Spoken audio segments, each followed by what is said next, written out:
Al Sharpton is the original grifter. So if you don't know, back in the days in New York, anytime there was any kind of racial conflict, this fat ass would show up in a jumpsuit, and he would demagogue against Jews, by the way, specifically, and get people super mad to the point where they nearly attacked Jewish people. Hello everybody, how are you doing today? I hope everybody had a wonderful Thanksgiving, uncumbered by the wailing and gnashing of teeth of leftist family members who refuse to join you for the festivities. Today we have Cenk of TYT, and he is going to be taking Al Sharpton to task as a race hustler, which is absolutely hilarious, by the way. So let's sit back and have a listen as Cenk demolishes Al Sharpton as a race hustler in a hypocritical rant. And you like this in my other videos, please hit that subscribe button. It takes only about 3 seconds. It helps me with the algorithm, and that helps me get out the word, because the more of us out there spreading the truth, the less the mainstream media can lie to us. What do you want 50 years from now, history to say about Kamala Harris? I hope that, and I really do work, that my life will have proven to have been a life that is about fighting for the people. The cost of that softball interview was a whopping $500,000. That is what the Harris campaign provided to Al Sharpton's nonprofit prior to her sit-down interview with Sharpton. This is how good establishment hustlers do their things. They have their nonprofits, and everybody just donates to the nonprofit. And that's certainly raising some eyebrows, certainly because, you know, it goes against common journalistic ethics. But not you mean like putting out facts that are unverifiable and then having to backtrack days later once you've shouted out the lie so many times that you couldn't count it if you tried? Nonetheless, the Harris campaign made two separate $250,000 donations to Al Sharpton's National Action Network, an anti-discrimination group, on September 5th and on October 1st, the second coming weeks before Sharpton interviewed Harris on the network. Now, Sharpton did not mention the contributions that the Harris campaign made to his nonprofit at all. There was no disclosure about it whatsoever. And as far as MSNBC goes, they told Chuck Ross at the Washington Free Beacon that they were unaware of the campaign donation or the donation to the nonprofit owned by Al Sharpton. Now, that could be true. I don't know, but MSNBC would not confirm whether they're considering reprimanding Sharpton, if there's going to be any consequences for. Of course there are not going to be any consequences for crying out loud. The FBI won't even go after him for all of his back taxes. You want something for the comments? Somebody please find out exactly how much money this man owes in back taxes. For this. Now, the Society of Professional Journalists also told the Free Beacon, while Al Sharpton may not consider himself a journalist, many viewers do. When TV news broadcasters do not report their conflicts of interest or conduct their work in ways that run counter to ethical journalism, it builds distrust among their audiences and places a black eye on both their network and the profession. So, you know, earlier, I think it was last week, we had Representative Ro Khanna on the show, and we asked him the questions we wanted to ask him. Had Ro Khanna provided a donation to a nonprofit that doesn't exist, I don't have a nonprofit, I would at least have to disclose that to you, but that would be a conflict of interest. I wouldn't have taken that money to begin with, because that money influences the way you're going to carry out this interview. Unlike your ideology, which completely influences how you report the news or information. Okay, can we just be honest? Al Sharpton is the original grifter. So if you don't know, back in the days in New York, anytime there was any kind of racial conflict, this fat ass would show up in a jumpsuit, and he would demagogue against Jews, by the way, specifically, and get people super mad to the point where they nearly attacked Jewish people. And they did attack Jewish people, Cenk. This is really, this is where I get absolutely and utterly incensed by this crap, okay? This absolute hypocritical just pustule, okay, is not even, is going to flip around it, okay? The name is Yankel Rosenbaum, okay? Look up Yankel Rosenbaum. Yankel Rosenbaum was killed in a riot that was spawned by Al Sharpton, and I will never put the Reverend before his name, okay? He is not a Christian. He is a demon worshiper. And I'm going to go that far. Yes, it sounds kind of crazy, but that's exactly what that man is, okay? He is an absolute cancerous hemorrhoid on society's asshole, all right? He was a menace, an absolute menace in the New York area, okay?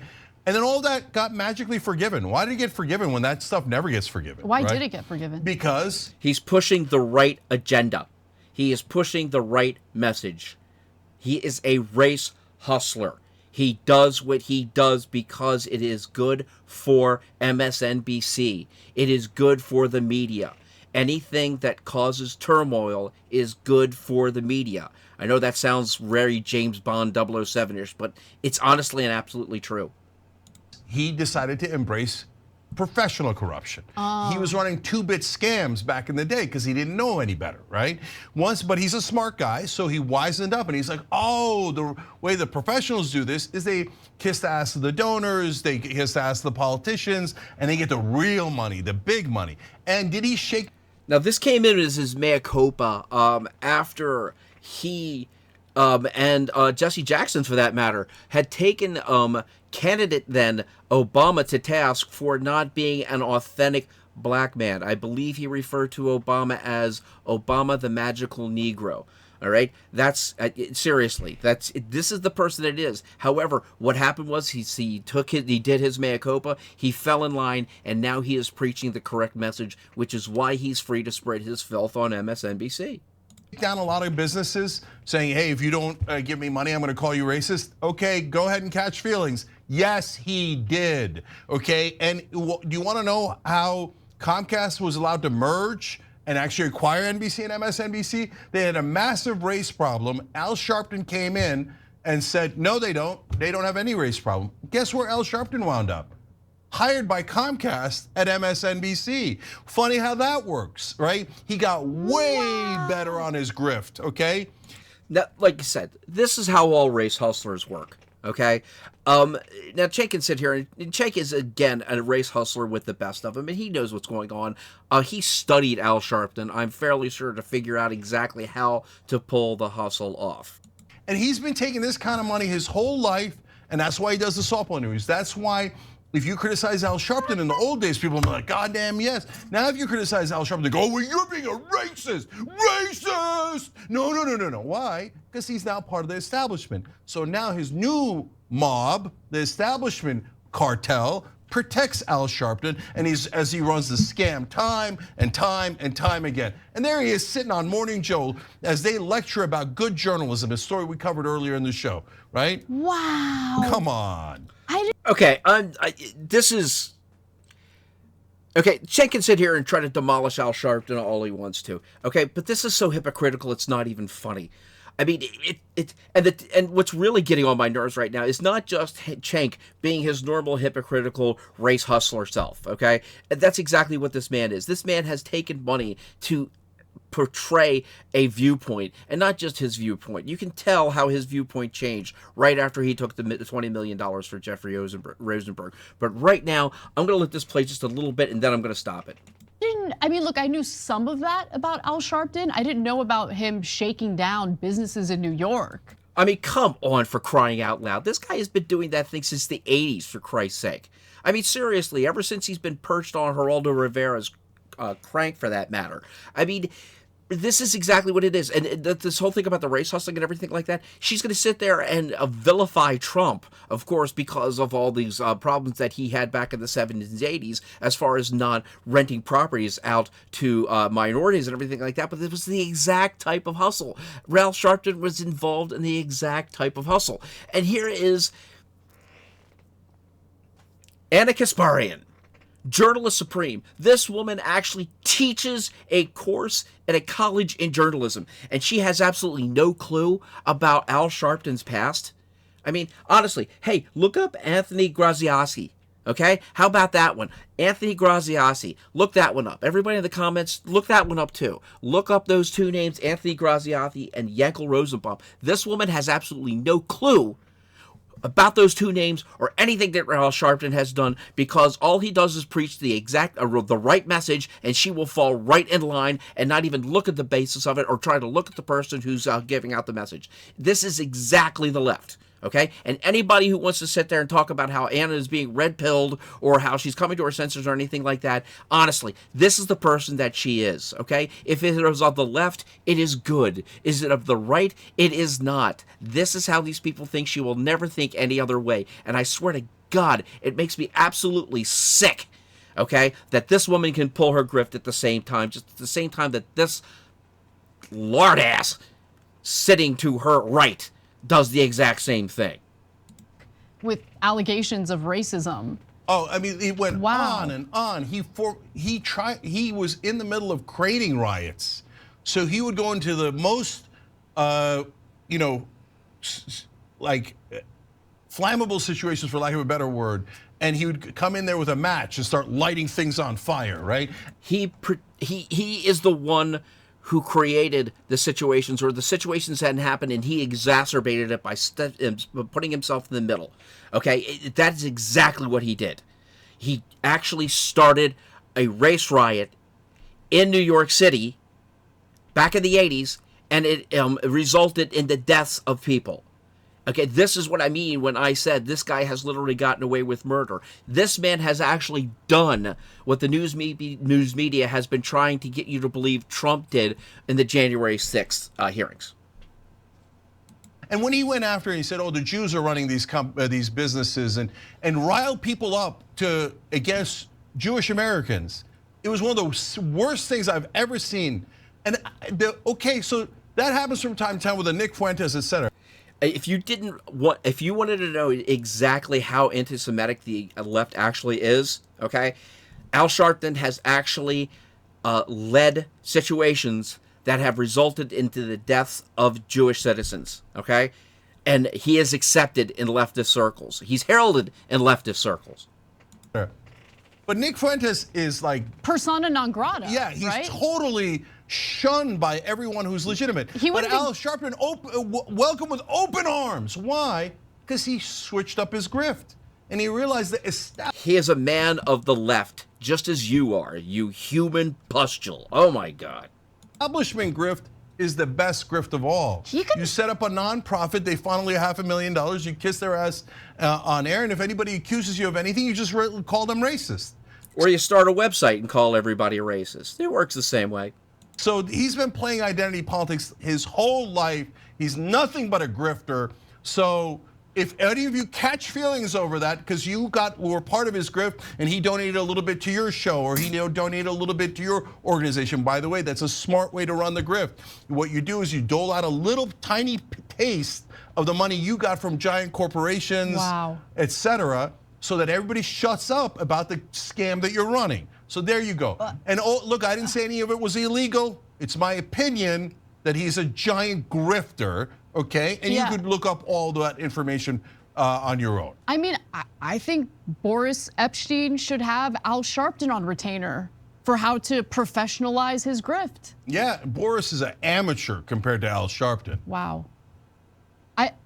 I did not know the story was going to take that direction, but I'm here for it. Can I look? Keep going. Yeah. So back when I left MSNBC, I got a call from a legendary New York reporter who reported on Sharpton and Trump throughout his whole life. Okay. Yeah. He said, "Do you know why?" Okay, now this is going to be part of this. All right.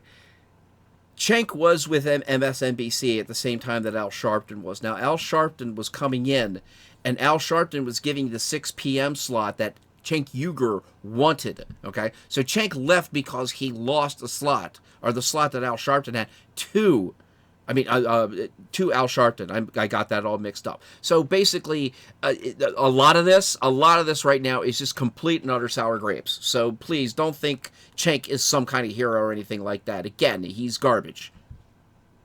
Sharpton got the job at MSNBC. I said, I don't have any idea.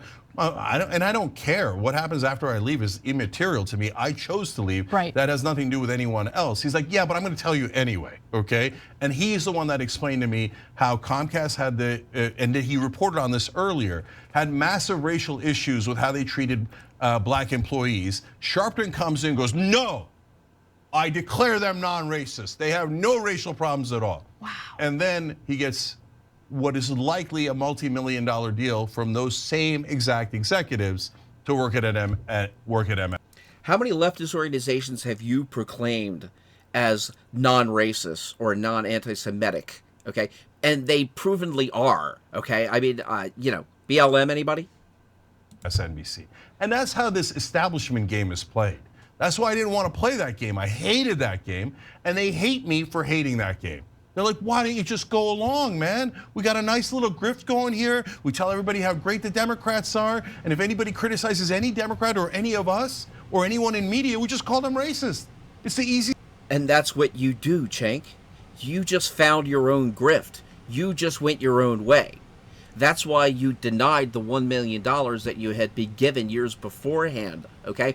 Only to bend over for Jeffrey Katzenberg when he floated $20 million in front of your face, okay? You are doing the exact same thing. Easiest scam in the world. But Cenk, I thought we were the grifters. Oh, that's You are the grifters, honey, okay? You are the grifters. hilarious. Wayne Barrett, by the way, was that legendary New York reporter. You should look into all the things that he wrote about Al Sharpton back in the day. And that's it, everybody. That's Cenk demolishes Al Sharpton as a race hustler and a hypocritical rant. And I mean, honestly, as far as hypocritical is concerned, it is absolutely and utterly hypocritical. Cenk is another race hustler. He has always been the other race hustler. If there's one thing that's going on right now, he is just pissed off and bitter that Sharpton is allowed to do the grift better than he is. Okay? And that's basically what it is. The light that's on Al Sharpton is better light than would be on Cenk Uygur. So I can't begin to tell you, okay, just how little I care, okay, about the opinions of TYT 90% of the time. Again, they are members of the Broken Clock Club, okay? They may be right every once in a while, but it's every so great once in a while, and these guys are just absolute garbage, and Anna is not red-pilled. Anna is the same garbage. She's just pissed off and bitter that trans men have been able to horn in on her grift as a feminist. So, everybody, thank you very much. Hit me with those comments. I've been loving the comments that you guys have been hitting me with recently, pardon me. I will definitely get back to those. I will do my best. I've gotten back to some, but like I said, hit those comments, hit the like, hit that subscribe button. Thank you all very much. Later.